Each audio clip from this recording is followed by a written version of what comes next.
Good morning. My name's Joe. I'm 40. This is Joe at 40. So, this makes no rational sense at all. But I'm nervous. With no rational sense, except for the fact that it's 1 week ago today, going to this very event that I'm going to right now, which is Bendy Brewski Yoga over at Holy City Brewing, where they have yoga followed by brunch, that I got rear-ended. So I'm just kind of it's on my mind now, kind of went through the week and had a bit of just kind of mental healing. I was dealing with other stuff, but now it just kind of, as I was getting into the car, all rushed back at me. Of course, and I'm getting into the rental car. This is not my car. I'm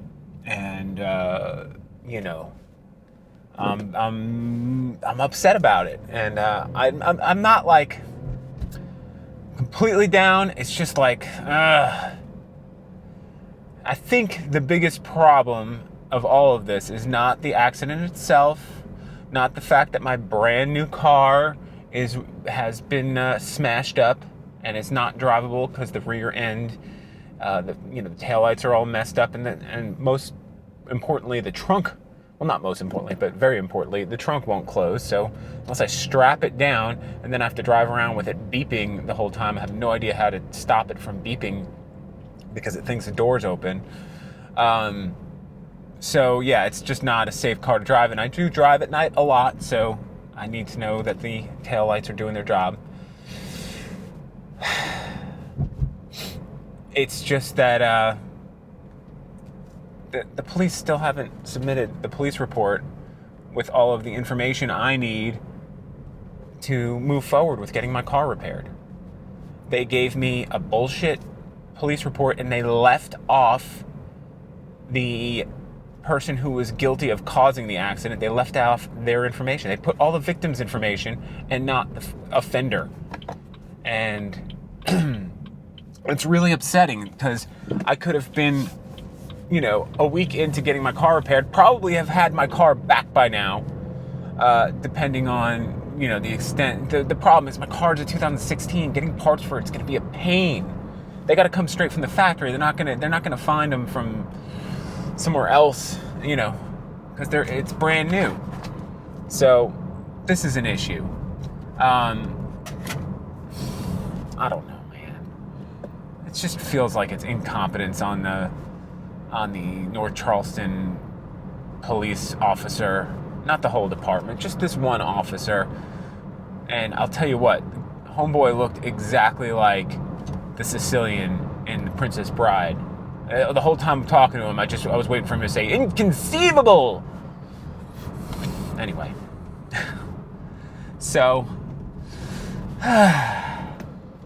I'm doing it anyway. Because you know what? When you have something that makes you upset or you're fearful of it, even if it's an unfounded fear or a founded fear. I don't know if this is unfounded. It's unfounded in the logic of, listen, just because I got hit last week doesn't mean I'm going to get hit again. But it is founded in the fact that I got hit last week going to this very event, and it brings it to mind. So it's both. But the only way to deal with that is to hit it, to go forward and deal with that fear head on. Hopefully not head on crash. That's the only way to deal with these types of things, is you need to address it. You need to address your fears. You need to dive right in, jump in feet first, whatever cliche you want to use. You got to go for it. You got to just go for it, and that's what I'm doing, and that's why I'm going today. There was a part of me that said, you know what, I could just skip it today. I mean, whatever. But again, I haven't been to an actual yoga class since that happened. Haven't been able to make it to any. And you know what? I'm not going to let anything like this defeat me, because it's silly. It's really silly. I'm okay physically. I'm in a rental car. I have I have the best insurance that that we can get.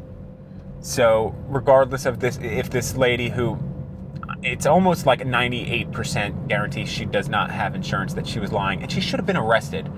Because guess what?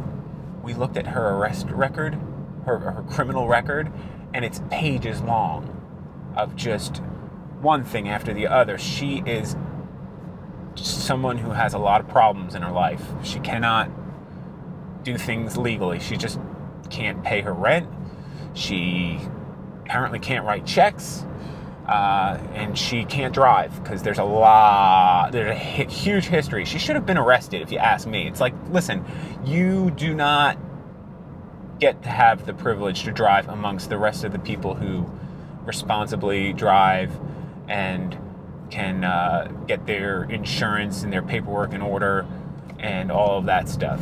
So the fact that she wasn't arrested kind of makes me think she was lying to the police about her, like she had some fake insurance, or I'm a complete jerk and I'm just making judgment based on, all of the information that's available to me now.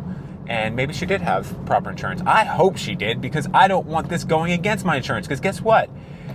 This jerk hits me and my insurance goes up because she does not follow the rules of society. And what am I going to do? Sue her? She hasn't paid her rent in 3 years. She's got an eviction notice every month from different places. Every place she goes, doesn't even last a month. She's jumping around from apartment to apartment. I don't know everything about this woman and what brought her to this place in her life, but holy cow, she does not have it together, and she needs help. She really does need help. So what am I going to do? Sue her? It's going to waste my time, because I'm never going to get anything from her. So then I got to go through, I got to end up paying out of pocket all this money for God knows how long, because it's going to affect my insurance rates, because this person was negligent and this person does not play well in society. It almost makes me want to figure out, what can I do to help this person get her collective shit together before she does it to someone else, because she's done it to other people already. I mean, it's upsetting to...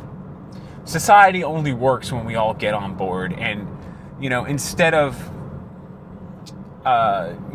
putting these people in a box, maybe we should figure out what's wrong with the situation and try to get them out of that box, get them on board so that society can function.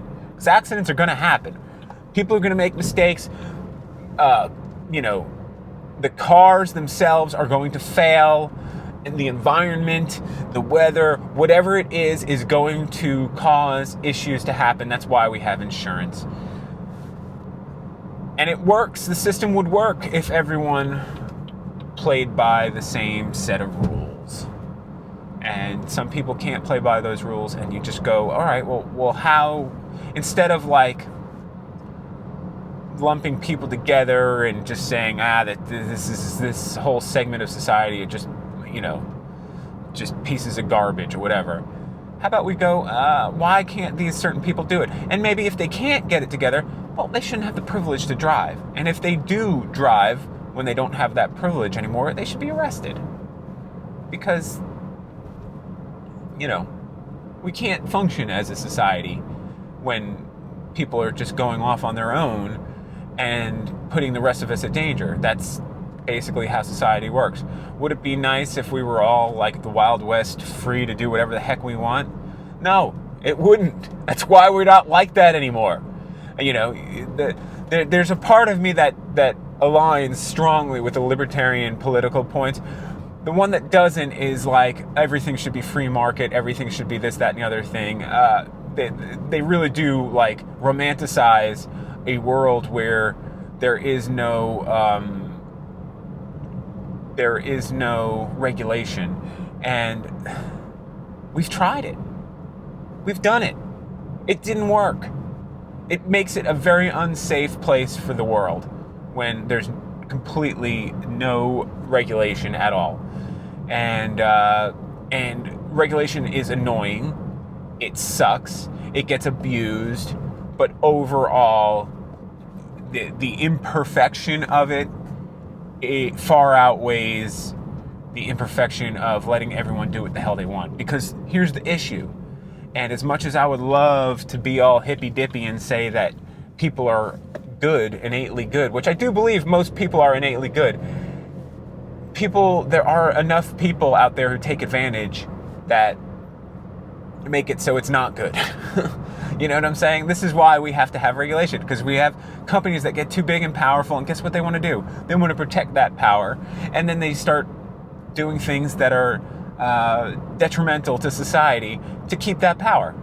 They become anti-competitive, and they keep everyone down. And instead of the world flowing and everyone doing the right thing and opportunities flourishing, what happens is, you end up with a handful of people in control of everyone else, which kind of is where we're at.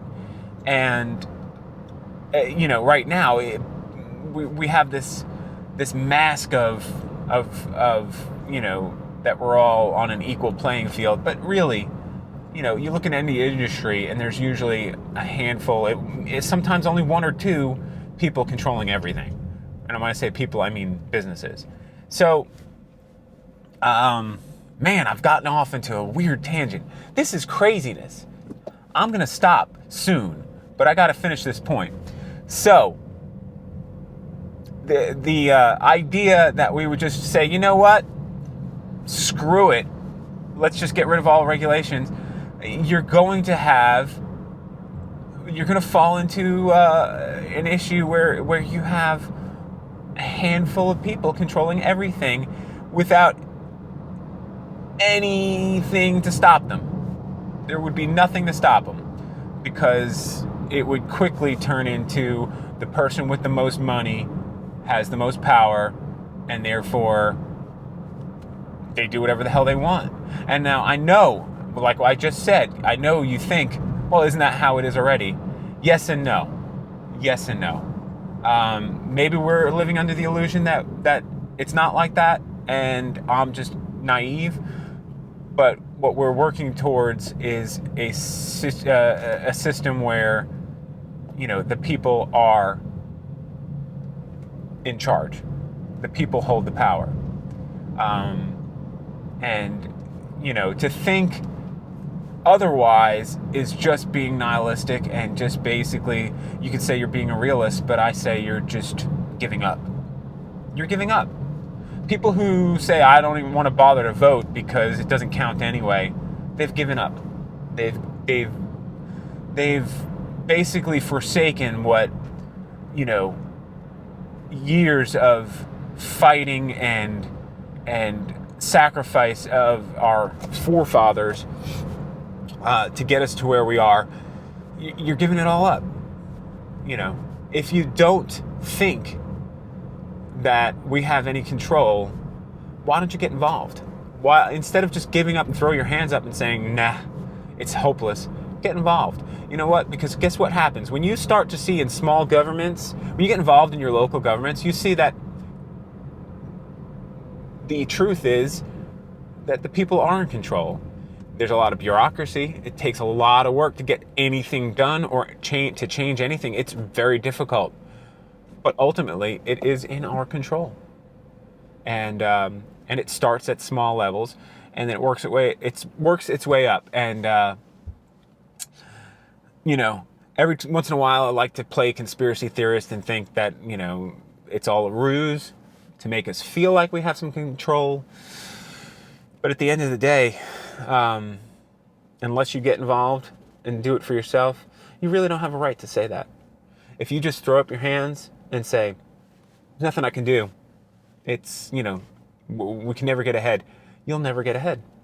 You will always be the victim. And, I guess that's the same kind of mindset of this lady who hit me. She has given up on society. Instead of doing things correctly, she just does what the hell she wants. And She has a wake of financial ruin in her path, not only for herself, but for people she affects.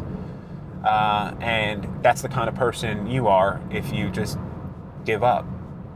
Don't give up. Wow, I actually brought that shit around.